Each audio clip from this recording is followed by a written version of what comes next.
Bienvenue ici au domaine de Lauria, un centre de vacances qui accueille des colonies de vacances ainsi que des classes découvertes des personnes en situation de handicap dans la région Occitanie. Je vais vous présenter les différentes techniques que nous avons mis en place ici concernant les éco-gestes et l'écolabel.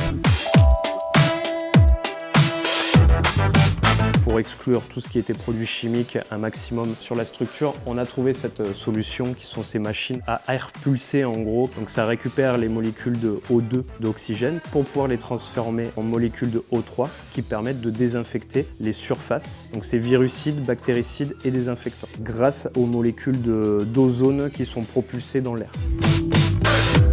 Toujours dans un souci de trouver une nouvelle solution pour remplacer les produits phytosanitaires, on a trouvé donc cette machine à eau ozonée qui nous permet de transformer les molécules de O2 en molécules de O3, donc en ozone, qui est bactéricide, virucide et désinfectant. Donc c'est un produit qui est naturel. En gros, l'eau qui est transformée au bout de 4 heures redevient de l'eau.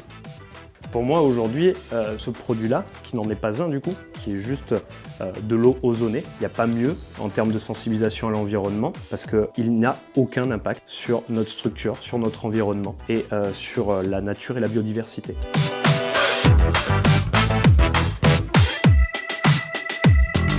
En 2023, est-ce que tu sais ce qui se passe en termes de compostage ? Ce qui va se passer, c'est qu'il y aura une interdiction en France, mais aussi sur la région Occitanie, de jeter ces biodéchets à la poubelle dite normale, la poubelle noire. Donc, nous avons fait le choix, avec le biais de l'écolabel que nous mettons en place sur le domaine de Lauria, de mettre en place des stations de compostage. Ça va être tous nos biodéchets du restaurant, des fins de repas, ce genre de choses. L'école dans les bois, donc qui est l'éco-construction du domaine de Lauria, c'est notre plus gros outil de sensibilisation à l'environnement. On a réussi à mettre en place cet outil grâce à différents mécènes, grâce à la région Occitanie également, porté par la Ligue de l'enseignement de l'Aveyron.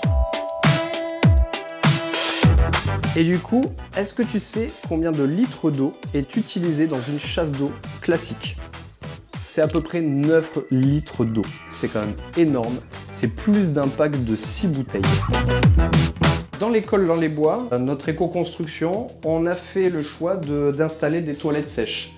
On essaie de faire comprendre en tout cas aux enfants que quand ils vont aux toilettes, quand ils font leurs besoins, est-ce que c'est nécessaire de tout le temps tirer la chasse pour les petites commissions ou pas, pour pouvoir économiser ces 9 litres d'eau à chaque chasse d'eau.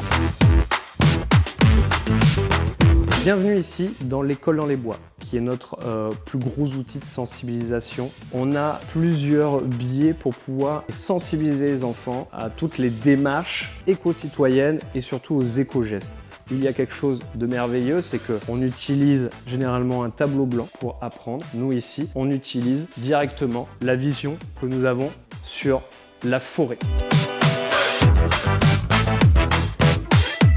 Merci en tout cas d'avoir écouté toutes les solutions, les éco-gestes ainsi que la sensibilisation à l'environnement que nous mettons en place ici au domaine de Lauria, en Aveyron, en région Occitanie. Si vous avez la moindre question, n'hésitez pas à nous contacter et je vous encourage fortement à faire de même sur votre structure. Merci.